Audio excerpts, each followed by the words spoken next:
and welcome back to our YouTube channel Math Foundation by Purva. So आपण जी geometry chapter number 1 ची playlist start केली आहे, हा त्यामधला 5th व्हिडिओ आहे. आणि आज आपण या व्हिडिओमध्ये लाईन, रे किंवा लाईन सेगमेंट काय असतं हे सगळे बेसिक टॉपिक शिकणार आहोत. आपल्या स्क्रीनवर जेवढे पण टॉपिक्स दिले आहेत हे सगळे टॉपिक आपण आज या व्हिडिओमध्ये कव्हर करू. तर सुरू करू या व्हिडिओला. फर्स्ट टॉपिक आहे लाईन सेगमेंट. आता लाईन सेगमेंट काय असते ते मी एक ड्रॉ करते.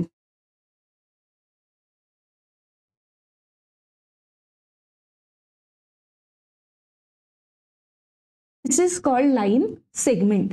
ठीक आहे, एक मोठी लाईन असते आणि त्याचा जर आपण एक तुकडा घेतलं तर त्याला आपण म्हणतो लाईन सेगमेंट. आता याच्या रिलेटेड काही पॉइंट्स आहे ते आपण एक एक कव्हर करू.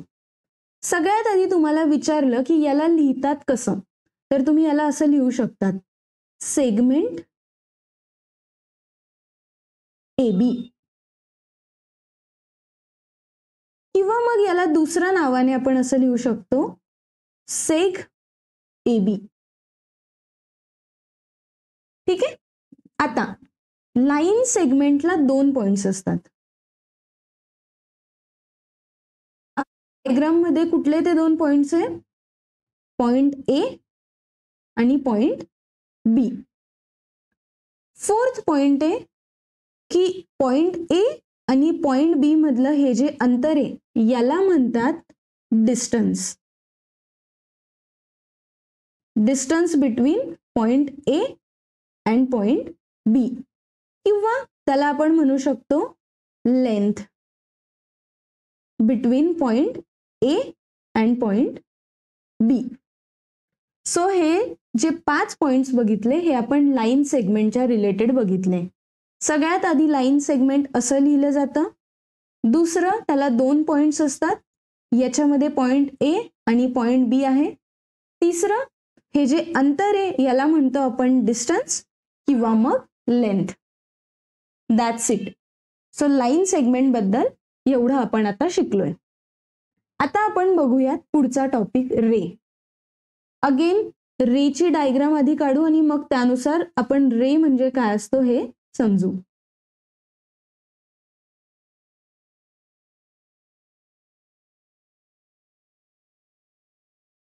रे म्हणजे काय, एक टोक त्याचं बंद असतं आणि दुसऱ्या टोकावर हा असा ॲरो असतो. ॲरोचा मीनिंग काय असतो की तुम्ही ही लाईन पुढे किती पण वाढवू शकतात, याला म्हणतात रे. कळालं? एक पॉइंट बंद आहे ज्याला आपण नाही वाढवू शकत आणि दुसरा पॉइंट हा आपण किती पण वाढवू शकतो, म्हणून त्याच्या समोर आपण काय देतो, एक ॲरे. आता जसं आपण लाईन सेगमेंटचे पॉइंट्स बघितले, सेम पॉइंट आपण रे बद्दल बघणार आहोत. ठीक आहे. आता पहिली गोष्ट, याला लिहितात कसं, तर रेला लिहितात A, B आणि P रे. याला असं लिहिलं जातं. किंवा सोपं अजून त्याला कसं लिहितात, रे AB. हा पण एक वे रे लिहिण्याचा. ठीक आहे, हे 2 वेने आपण हे रेला लिहू शकतो. आता हा जो एक पॉइंट आहे याला काय म्हणतात, स्टार्ट पॉइंट.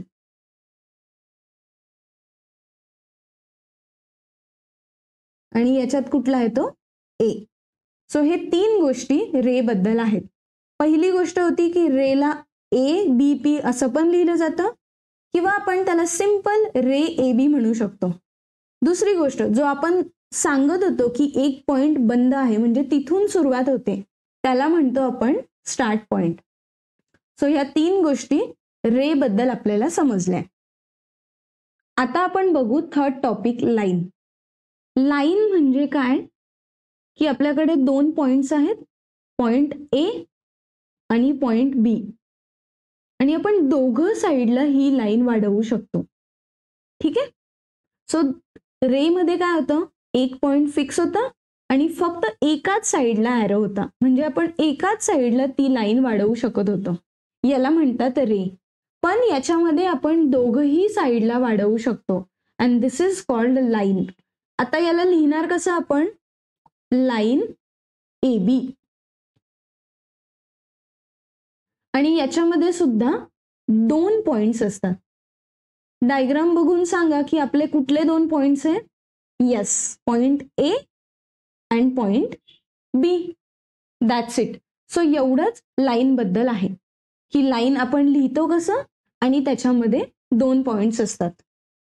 याच्यानंतरचे जेवढे पण आपण टॉपिक शिकणार आहोत ते या 3 बेसिक कॉन्सेप्टवर लिहिलेल्या आहेत. म्हणून तुम्हाला हे 3 कॉन्सेप्ट लक्षात राहणं खूप इम्पॉर्टंट आहे. मगच तुम्हाला याच्यानंतरचे जेवढ्या पण आपण पॉइंट शिकणार आहोत ते तुमच्या लक्षात येतील. सो जर आता समजलं नसेल तर तुम्ही परत जाऊन हे 3 टॉपिक बघून घ्या आणि याचे सगळ्या कन्सेप्ट एकदम क्लिअर ठेवा. म्हणजे याच्या पुढे आपण जे पण शिकू ते तुमच्या लगेच लक्षात येईल. तर आता आपण बघूयात 4th topic which is congruent segment. आता कॉन्ग्रुएंट सेगमेंट शिकण्यासाठी लाईन सेगमेंट आपल्याला लागणार आहे. म्हणून मी इथं 2 लाईन सेगमेंट काढते. सो याला म्हणतात सेगमेंट ए बी आणि याला म्हणणार सेगमेंट सी डी. ठीक आहे. सो मी इथं नाव लिहून घेते सेग ए बी आणि याला काय म्हणणार सेग सी डी. आता कॉन्ग्रुएंट सेगमेंट काय असतं. कॉन्ग्रुएंट सेगमेंट म्हणजे काय की याची लेंथ आणि याची लेंथ सेम पाहिजे. म्हणजेच कसं लिहिणार length of A B equal to length of C D. हे जर असेल तर आपण म्हणू शकतो की segment A B and segment C D are exactly congruent segment.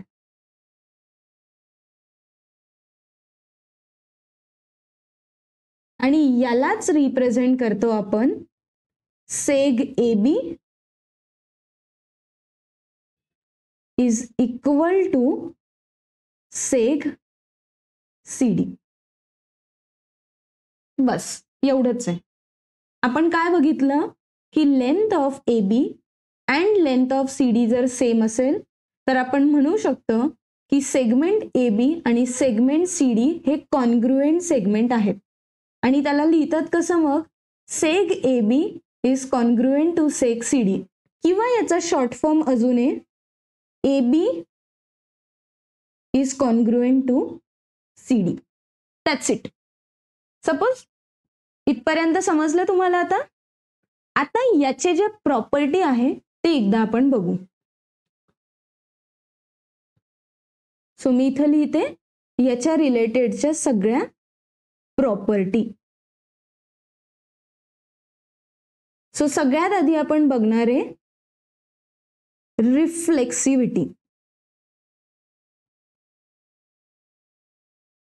मग दुसरा टॉपिक आपण बघू सिमेट्री. आणि तिसरी प्रॉपर्टी आहे कॉन्ग्रुएंट सेगमेंटची ट्रान्झिटिव्हिटी. आता एक एक आपण समजून घेऊ. रिफ्लेक्सिव्हिटी काय असतं. रिफ्लेक्सिव्हिटी म्हणजे काय तर segment A B is equal to segment C D याला म्हणतात रिफ्लेक्सिव्हिटी. सो मी इथं लिहून घेते segment A B is equal to segment C D. That's it. Okay. आता सेकंड पॉइंट आहे सिमेट्री. सिमेट्री म्हणजे काय जर तुम्ही मला सांगताय की A B equal to C D आहे तर मी याला लिहू शकते की segment C D equal to A B असेल. बरोबर. याचा अर्थ काय असतो की लेंथ ऑफ ए बी आणि लेंथ ऑफ सी डी दोघं इक्वल आहे. म्हणून जर A B equal to C D आहे तर segment C D equal to पण ए बी असेल. हा तर सिंपल लॉजिक आहे. आता तिसरी आहे ट्रान्झिटिव्हिटी. त्याच्यासाठी आपल्याला अजून एक सेगमेंट लागेल आणि याला नाव देते मी ई एफ. ओके. आता याला कसं समजायचं ट्रान्झिटिव्हिटीला? मला सांगितलं आहे segment A B is equal to segment C D, हा एक दिलेला आहे, and segment C D is equal to segment E F. ठीक आहे, काय म्हटलं याच्यात? ए बी आणि सी डी इक्वल टू आहे, सी डी आणि ई एफ इक्वल टू आहे. म्हणून आपण काय म्हणू शकतो मग? यस, सेगमेंट ए बी हा कोणाच्या बरोबर असेल? सेगमेंट ई एफच्या. जर ए बी आणि सी डी सेम आहेत, सी डी आणि ई एफ सेम आहेत, तर हे दोघं पण सेमच असतील, कारण सगळ्यांची लेंथ सेम येते. या प्रॉपर्टीला म्हणतात ट्रान्झिटिव्हिटी. सो कॉन्ग्रुएंट सेगमेंटचे आपण हे पॉइंट शिकलो, ज्याच्यामध्ये आपण हे आधी 3 पॉइंट्स बघितले आणि मग नंतर कॉन्ग्रुएंट सेगमेंटच्या 3 प्रॉपर्टी बघितल्या. पहिली होती रिफ्लेक्सिव्हिटी, दुसरं होतं सिमेट्री आणि तिसरी प्रॉपर्टी होती ट्रान्झिटिव्हिटी. आय होप तुम्हाला हा टॉपिक आता पूर्णपणे क्लिअर झाला असेल. सो आता आपण पुढच्या टॉपिककडे जाऊयात, ज्याचं नाव आहे मिड पॉइंट ऑफ सेगमेंट. परत याच्यात लाईन सेगमेंटच्या रिलेटेड हा कॉन्सेप्ट आहे. त्याच्यासाठी आपल्याला एक लाईन सेगमेंट काढावी लागेल. याला नाव देते मी ए बी. ओके, आता मिड पॉइंट म्हणजे काय? तर या दोघं जे पॉइंट आहे त्याच्या एक मधला पॉइंट, त्याला म्हणणार मिड पॉइंट. सो मी एक कलर दुसरा यूज करते म्हणजे तुमच्या लक्षात येईल की हा याचा मिड पॉइंट आहे, आणि याला मी नाव दिलं एम. हा मिड पॉइंट याच्या आणि याच्या एक्झॅक्ट मधोमध आहे, कुठंही इकडं नाहीये किंवा ह्या साईडला नाहीये. इथपर्यंत कळालं मिड पॉइंट कसा काढलाय आपण? ओके, आता मला सांगा की जर हा पॉइंट एम मिड पॉइंट आहे, सो मी इथं लिहून घेते की point M is midpoint कोणाचा? सेगमेंट ए बीचा. जर हा याचा मिड पॉइंट असेल तर याच्यावरून तुम्ही काय सांगू शकतात की हे डिस्टन्स आणि हे डिस्टन्स सेम असेल. बरोबर आहे का? कारण हा ए आणि बीच्या एक्झॅक्ट मध्ये बसलेला आहे. एक्झॅक्ट मध्ये कसं काय आला? इथून डिस्टन्स आणि इकडून डिस्टन्स सेम असेल तरच तो मध्ये येईल. म्हणून आपण लिहू शकतो की सेगमेंट कुठला? ए टू एम आणि सेगमेंट एम टू बी हे दोघं काय असतील? इक्वल. That's it. सो हे असतं मिड पॉइंट ऑफ सेगमेंट. आणि प्रत्येक सेगमेंटमध्ये सिंगल मिड पॉइंट असतो, एकापेक्षा जास्त मिड पॉइंट राहू शकत नाही.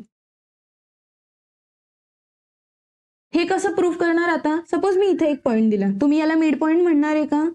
नाही, कारण इथून डिस्टन्स वेगळं आहे आणि बी पासून याचा डिस्टन्स वेगळा आहे. म्हणून प्रत्येक लाईन सेगमेंटला फक्त एक मिड पॉइंट असतो. सो आपण मिड पॉइंट ऑफ सेगमेंटमध्ये 3 गोष्टी शिकलो.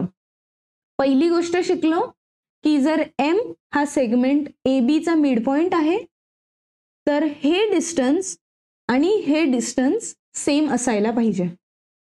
तिसरी गोष्ट शिकलो आपण की लाईन सेगमेंटमध्ये सिंगल मिड पॉइंट असतो, एकापेक्षा जास्त मिड पॉइंट राहू शकत नाही. सो हे ह्या मिड पॉइंट ऑफ सेगमेंटचे 3 पॉइंट्स होते. आता नेक्स्ट टॉपिक आहे कंपॅरिझन ऑफ सेगमेंट्स. कंपॅरिझन आपण कधी करतो? जेव्हा आपल्याकडे 2 गोष्टी असतील, बरोबर. सो सगळ्यात आधी मी 2 सेगमेंट काढून घेते. सो याला नाव देते सेगमेंट ए बी आणि दुसरा सेगमेंट आहे माझ्याकडे ज्याला मी नाव दिलंय सेगमेंट सी डी. सेम दुसरं काढते मी, ज्याच्यात मी एक सेगमेंट घेतला ए बी आणि दुसरा सेगमेंट मी घेतला आहे सी डी. आता तुम्ही पहिल्या डायग्राम कडे या आणि ह्या डायग्राम वरून मला सांगा की कुठला सेगमेंट मोठा आहे. डायरेक्टली सगळे सांगतील की मॅम याच्यामध्ये सेगमेंट सीडी मोठा आहे. बरोबर का? कारण हा मोठा दिसतोय, एबी तर लहान आहे. बरोबर. हे तुम्ही कशावरून बघितलं? कारण याची जी ही लेंथ आहे ही जास्त आहे एबी पेक्षा. म्हणजे आपण इथं काय लिहू शकतो की length of A B is less than length of C D. याला म्हणतात कंपॅरिझन. आणि याचाच अर्थ आपण याला लिहू शकतो की सेगमेंट एबी हा छोटा आहे कोणापेक्षा? सेगमेंट सीडी पेक्षा. बरोबर. आता दुसऱ्या डायग्राम कडे या. ह्या डायग्राम मध्ये कुठला सेगमेंट मोठा आहे? एबी. हे कसं तुम्ही लक्षात घेतलं की लेंथ ऑफ एबी ग्रेटर आहे कोणापेक्षा? लेंथ ऑफ सीडी पेक्षा. आणि याच्याच वरून आपण काय लिहू शकतो मग? जो सेगमेंट एबी आहे तो मोठा आहे सेगमेंट सीडी पेक्षा. दिस इज कॉल्ड कंपॅरिझन. ज्याच्यात आपण हे सांगतोय की एक लाईन सेगमेंट हा दुसऱ्या लाईन सेगमेंट पेक्षा मोठा आहे किंवा लहान आहे. यालाच म्हणतात comparison of segments. Next topic आहे परपेंडिक्युलॅरिटी ऑफ सेगमेंट ऑर रेज.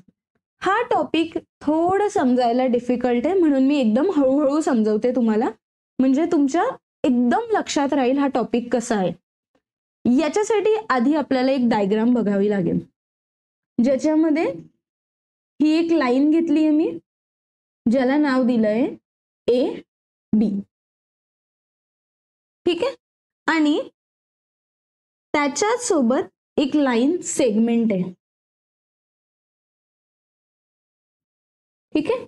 आणि याला नाव दिलंय मी सी डी. ह्या डायग्राम वरून एक गोष्ट आपण लक्षात ठेवू शकतो की ही जी सेगमेंट सीडी आहे ही 90 डिग्रीवर आहे. इतकं तर माहिती आहे कारण ही स्ट्रेट लाईन आहे आणि हा ए बी सुद्धा इकडं स्ट्रेट आहे. म्हणून आपण काय सांगू शकतो की हा जो सेगमेंट सीडी आहे हा लाईन ए बी वर परपेंडिक्युलर आहे. सो यालाच काय लिहितात?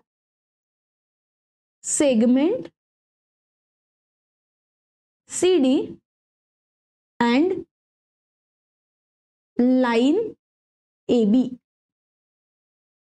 R perpendicular to each other.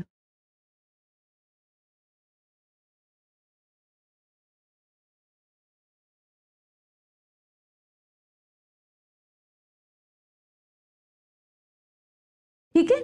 Perpendicular म्हणजेच काय असतं की दोघं 90 डिग्रीवर आहेत. ही झाली सेगमेंट सीडी आणि ही झाली लाईन ए बी. दोघं पण एकमेकांना परपेंडिक्युलर आहेत. तर याला आपण असं लिहितो segment C D is perpendicular to line A B. बघा हीच अशी जी डायग्राम आहे ती आपण इथं सिम्बॉल म्हणून यूज केली. याचा अर्थ काय असतो की सीडी हा 90 डिग्रीवर आहे ए बी सोबत. That's it. आता पुढचा टॉपिक आहे याच्याच सोबत आहे तो topic which is distance of a point from line. याला कसं लिहितात? आत्ता जी डायग्राम काढली मी तिलाच परत रिपीट करते. तो हा झाला पॉइंट सी, इकडे झाला पॉइंट डी, ही होती लाईन ए आणि बी. एवढं कळालं? याला आपण लिहिलं कसं होतं? Segment C D perpendicular to line A B हे लिहिलं होतं आपण. राईट.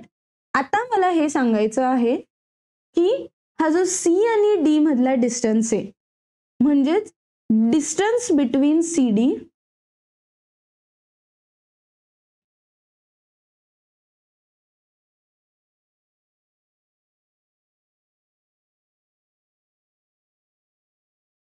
डिस्टन्सला आपण म्हणू शकतो की distance from point C to line A B. आता हे कसं आहे हे एकदा समजून घेऊ. हे मी का लिहिलं? मला काय सांगायचं आहे की डिस्टन्स बिटवीन सी आणि डी, हे जे डिस्टन्स आहे हे सेम डिस्टन्स आपण काय म्हणू शकतो की सीचं डिस्टन्स ह्या लाईन ए बी पासूनचं. दोघांचा मीनिंग एकच आहे. तुम्ही म्हणू शकतात डिस्टन्स सी डी किंवा पॉइंट सीचं distance from line A B. बरोबर आहे ना? सो आय होप तुम्हाला हा कन्सेप्ट इथं क्लिअर झाला असेल की आपण distance of point from a line कसं काढलेलं आहे. सो आजच्या या व्हिडिओमध्ये आपण हे छोटे छोट्या बेसिक सगळ्या कॉन्सेप्ट क्लिअर केलेल्या आहेत. सो आपण स्टार्ट केलं लाईन सेगमेंट काय असतं, मग रे बघितलं, त्यानंतर लाईन म्हणजे काय हा टॉपिक बघितला, आणि मग आपण सुरू केलं की थोड्या डिफिकल्ट टॉपिककडे, जसं कॉन्ग्रुएंट सेगमेंट काय होतं, मग मिड पॉइंट ऑफ सेगमेंट बघितलं. मिड पॉइंट ऑफ सेगमेंट बघितल्यानंतर आपण दोन लाईन सेगमेंटचं कंपॅरिझन केलं, ज्याच्यात आपण मोठा कुठला आहे छोटा कुठला आहे हा पॉइंट बघितला, आणि लास्टमध्ये मग हे परपेंडिक्युलरच्या रिलेटेड हे पॉइंट आपण शिकलो. सो आय होप तुम्हाला हे सगळ्या कन्सेप्ट खूप छान पद्धतीने क्लिअर झाल्या असतील. जर तुम्हाला कुठेही डाऊट वाटत असेल तर तुम्ही कमेंट सेक्शनमध्ये नक्की लिहू शकतात.